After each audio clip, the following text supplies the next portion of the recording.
Bom, o tema do nosso trabalho é vetores de doenças. Os integrantes são eu, Luciano, Tainara, Júlio César, Marcel e a Lúcia. O que são vetores? Bom, vetores são organismos que possuem a capacidade de transmitir doenças infecciosas. E isso é feito entre seres humanos, animais e também entre plantas. Esses vetores eles podem ser classificados então como biológicos ou mecânicos, e o vetor biológico ele possui a capacidade de multiplicar dentro dele o agente causador da doença e fazer a dispersão desse agente. Já os vetores mecânicos, eles só cumprem o papel de transmitir esse agente infeccioso para o hospedeiro. Os tipos de vetores são vetores de fitopatógenos, são aqueles que transmitem um patógeno entre plantas hospedeiras, e vetores de doenças humanas e animais. Destaca-se nessa classificação os insetos hematófagos, que ingerem os micro-organismos produtores da doença durante uma refeição de sangue e acabam infectando o novo hospedeiro quando forem se alimentar dele. Alguns exemplos de vetores são percevejo, pulgões, formigas, mosca branca, lagarta de soja, barata, entre outros.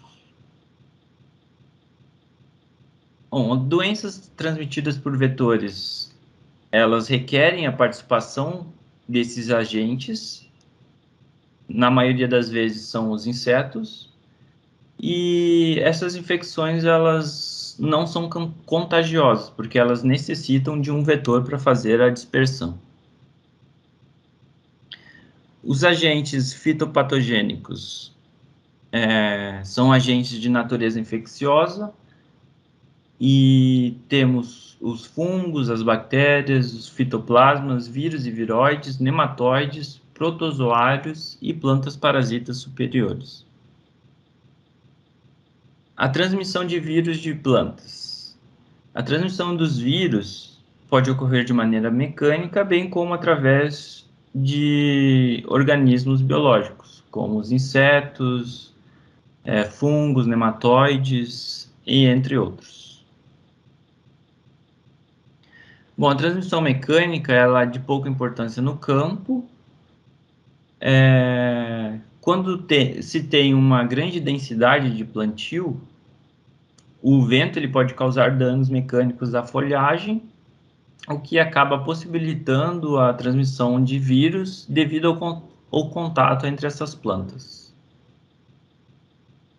A transmissão por insetos, ela tem uma importância maior como transmissores de vírus, e são encontrados na ordem Homoptera, Coleópteros e Tisanópteros, podendo ser classificados em vírus não persistentes ou externos, onde o método de transmissão, os insetos eles adquirem as partículas virais num curto espaço de tempo e transmitem imediatamente para os novos hospedeiros, as plantas sadias.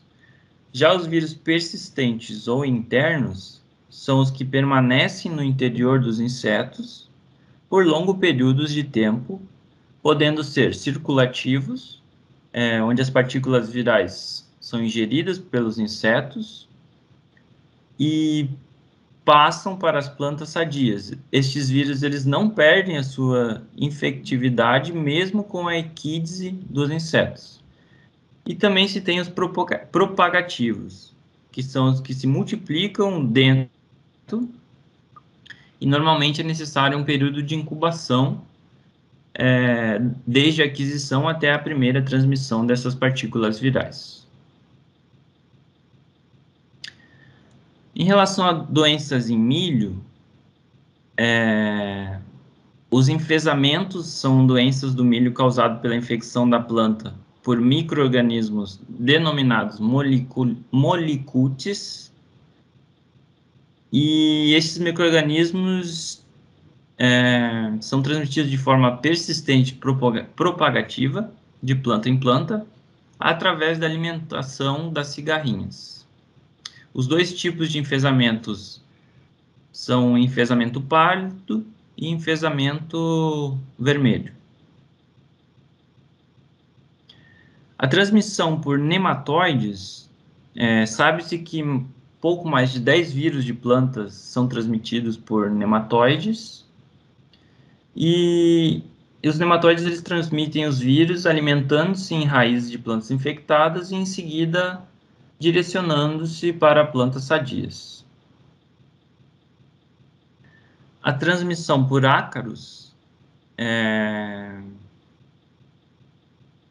ocorre através dos estiletes dos ácaros, conhecida como transmissão estiletar, e outros não circulativos.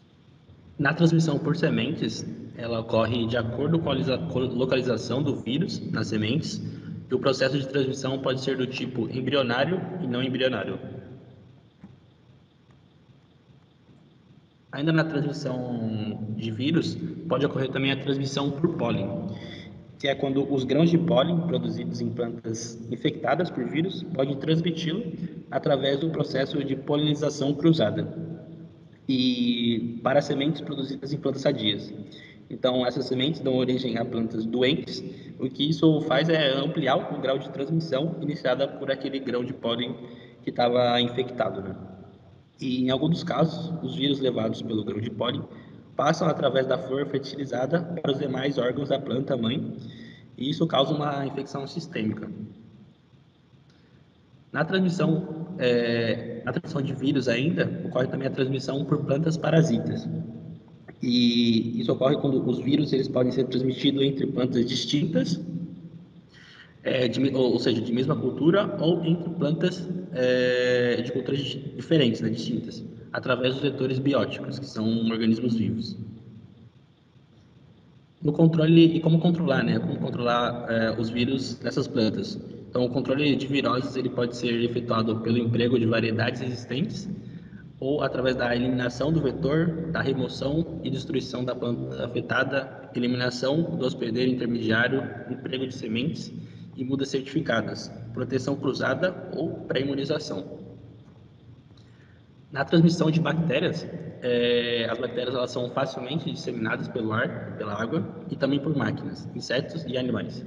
Normalmente penetram nas plantas através de ferimentos e de aberturas naturais. E como controlar, né, essas infecções por bactérias? Então, o controle de bacterioses do tomateiro é normalmente muito difícil e praticamente se restringe ao uso de medidas preventivas. O controle químico com antibiótico e fungicidas cúpricos pode não ser efetivo devido ao aparecimento de cepas resistentes a esses produtos.